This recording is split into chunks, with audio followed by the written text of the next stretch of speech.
welcome to another Lowrider Boulevard video. Today we have another episode of Boulevard Classics, and Ben's gonna show us his 1963 Impala. What's up, man? How you doing? Good, how you doing, man? All right, man. So Chevy Impala 1963. Yes, sir. What made you choose a 63, or is that some like a specific year that you wanted to find? You know, I was actually, we were looking through 63s and 64s, and then the 63 just really stood out, the body lines and everything. I fell in love with. I've always been a 63 fan, and that's probably like one of the first 63s Impalas that I was actually in when I was a younger kid. Yeah. So that kind of stuck in, and just the body lines and everything is something feel that I like. I feel like 63 and 64 are kind of like the staple, you know, like of the image of low riding. Yeah, it came out badass, dude. Like, how long did you take to build it? So it was about 4.5 years. Got the car out of Cali, was not cut. It was painted with a white top and a candy like teal color. Got it here. It hadn't been cut. It was, I think it was mainly going to be like a street rod type thing when I got it. But yeah, as soon as we got it here to Vegas, you know, we went to town and took it apart, frame off. You know, did all the full frame off on the car. So how was that experience? Like actually building like a frame off car? Man, it's a lot of work. It's a lot of work, especially when I was building the car. I got it like in 19. We sandblasted the whole car because I wasn't sure what was under the car when I got it. So you don't know what everybody tells you. Yeah, it's clean, right. But you never know until you. So being where I was from, I said I got to take it all off. So we sandblasted the car. Luckily, we had no rust spots, no nothing. It was clean, super clean. And then we took it to my painter, and then I got the bug. I said, "Nah, man, let's just do a frame off. Can we do a whole rotisserie and take the frame, get it reinforced and all that?" And that's where we started. It got painted and all the work done out here in Vegas. Yeah, all the work has been done here in Vegas or in this garage. The only thing that actually went out was, like I said, the frame went to Cali. Okay. And it got reinforced by a guy out in Cali. And then that's the only thing that really actually of the car was actually built somewhere else. Yeah. How did you choose the color? Man, you know what? Honestly, the color, my wife helped me out a lot. I always wanted a blue 63. I probably went through like 20 different paint samples of different blues. Yeah, different blues. I mean, I wanted purple. Yeah, because I like purple. I just think it just pops so much, So there was a couple colors in mind. Blue has always been one of them, and then we saw this one. So this is actually a pearl. Okay. It's actually a blue pearl with, on top of it, it's got another ice pearl of House of Color on top of it, which changes the dynamic of the color a lot from just the base color. Yeah, and you do have a little bit of purple on. You patterned out your top. Yeah. Who did that for you? So Zach did that the top, and I gave him free range to do whatever. Yeah. So it's kind of ironic that he put some purple in it. Yeah. Because we might have talked about it like when I was building the car, or it was already painted. Yeah. That I wanted purple. Maybe that's probably what it might have stuck. I don't remember, but he threw in some purples on there, and it just made it pop. So I was glad. And he did the leafing and the pinstriping. Yeah, he did the leafing and the striping.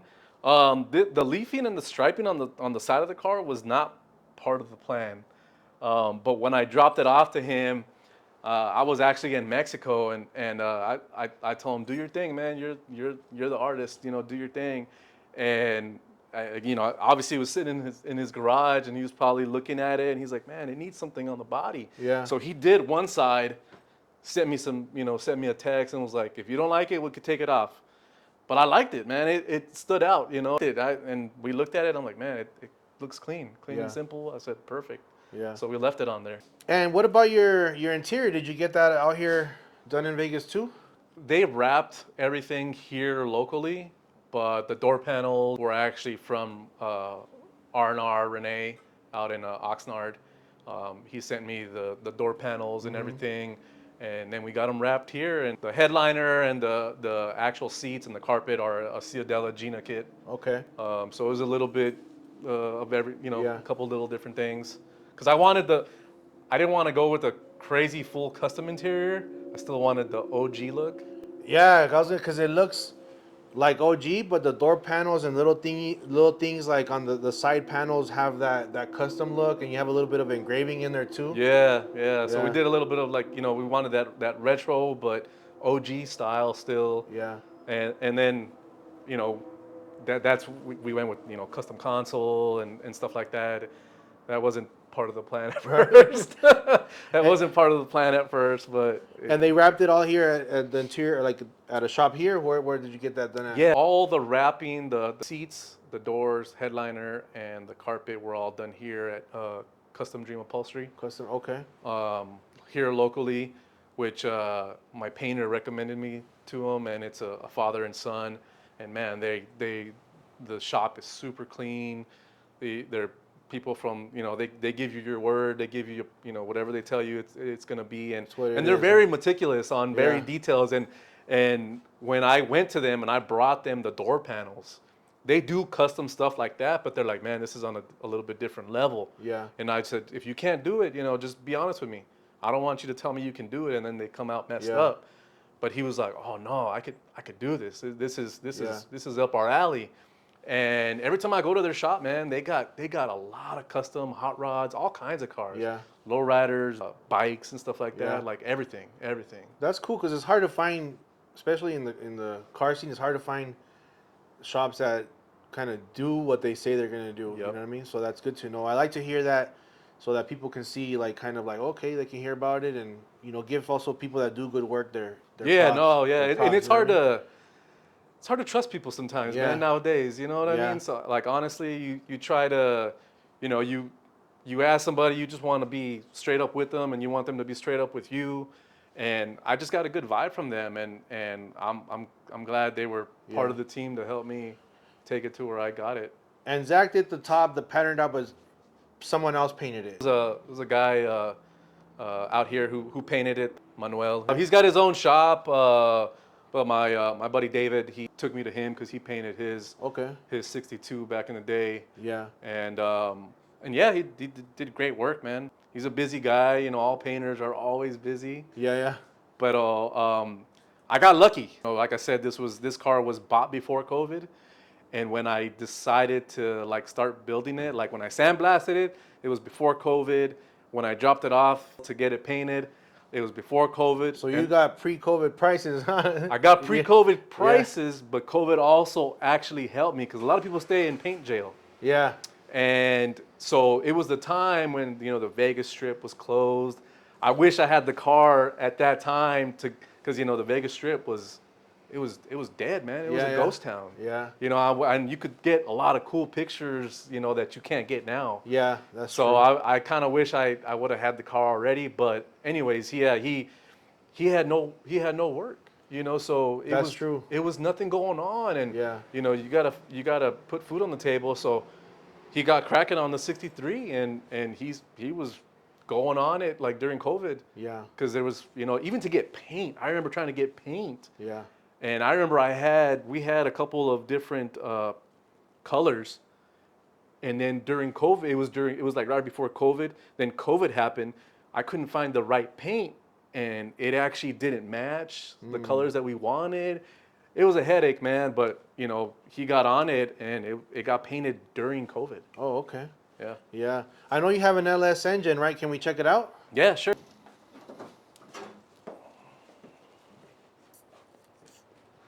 Man, that thing is clean. So the LS engine, my buddy Q is the one who kind of got me into the LS. He kept saying, you know, nah, stop messing around. Go with don't do the carburetor. Do an LS. So I started doing a little bit of homework. Started looking. This is actually a 05 Corvette engine. Oh, okay. 6.0. I was actually looking for like a truck engine. Yeah. Like a LQ9. Out of a Tahoe or something, Chevy truck, Silverados, but they either had a lot of miles on them, and you can find them easily, but I just stumbled upon this one, which was actually off of OfferUp. Oh, okay. The guy actually brought it for me from Phoenix. He was upgrading his 05 LS to an LS7. And he was like, man, my wife and I got married in Vegas many years ago. We've never been again. Yeah. I'll take you the motor if you really want to get it.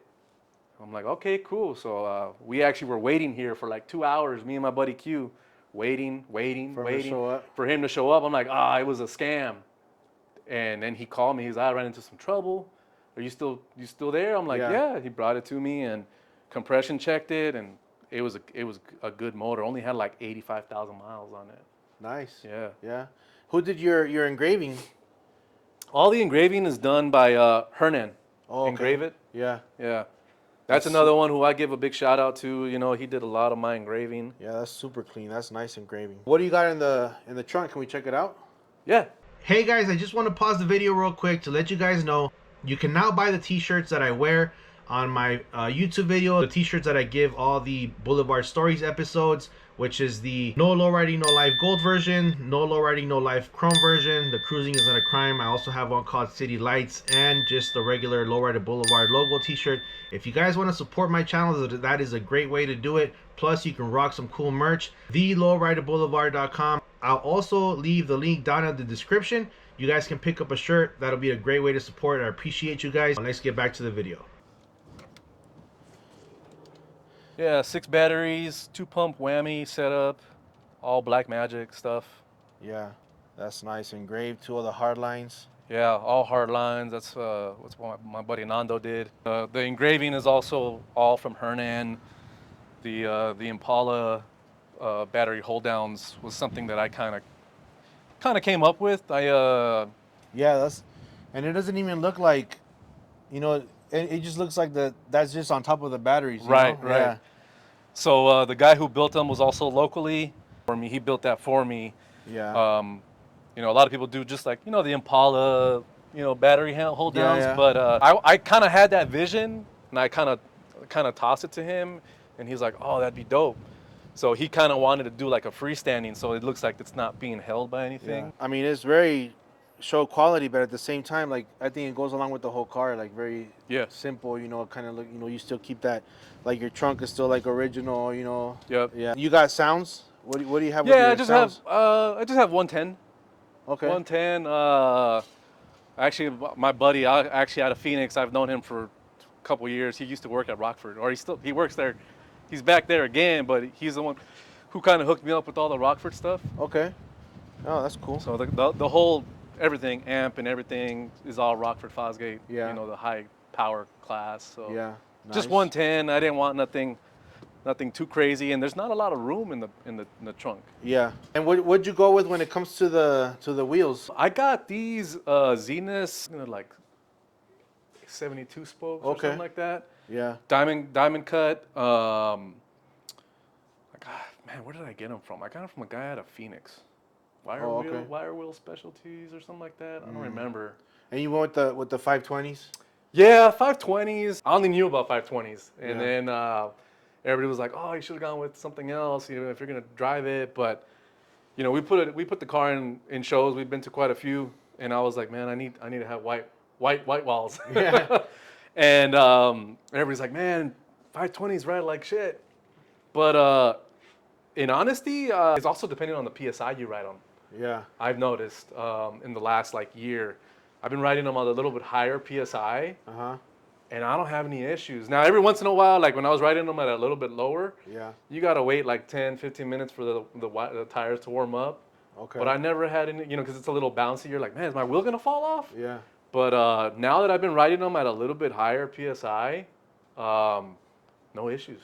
Cool. And then you also got your 520s pre-COVID prices? Pre-COVID prices. Because right now they're up there, huh? They're up there. I want to say, what, 900? Yeah, for 4, something like that. Yeah, so I got them all pre-COVID. That was another thing too. Is like I was stashing parts. Like I was like, okay, I need this. Boom. I need this. I might not need it right now, but I'm gonna need it. Yeah, you were buying them. And I was buying stuff because I started seeing prices go up. So like, them 520s, I probably had them for like 2 years already. Yeah. You know, same thing with the rims. I was like, man, prices are gonna start going up. Let me buy rims. I don't need them right now. Yeah. I had a set of rollers, which I still have, but I was just, you know, I had parts galore on my shelf, man. It was just, yeah. So. And when it comes to the chrome, like, where did you get your chrome done at? So everything on the car is from Mr. Impala. Oh, okay. Yeah. Another COVID pre-COVID prices. You know. Yeah. I was sending little things here and there to him, and then I started noticing prices were going up. So I got everything. Yeah. And it was during COVID. I got everything: bumpers, trims, grills, everything. And I made, I was doing a lot of trips to Cali during COVID. I would just go take it to him, and I just dropped everything off, and then I never had any issues. Yeah, he showed me some love out there, man. Thanks for showing us your car, man. Beautiful car. Yeah, sure. Thank you, man. Beautiful Appreciate it. All right, guys. Thanks for watching another episode of Boulevard Classics. This was Lowrider Boulevard with the homie Ben's Boulevard Blues 1963 Impala. If you guys like what you saw, guys, drop me a comment, hit that like button.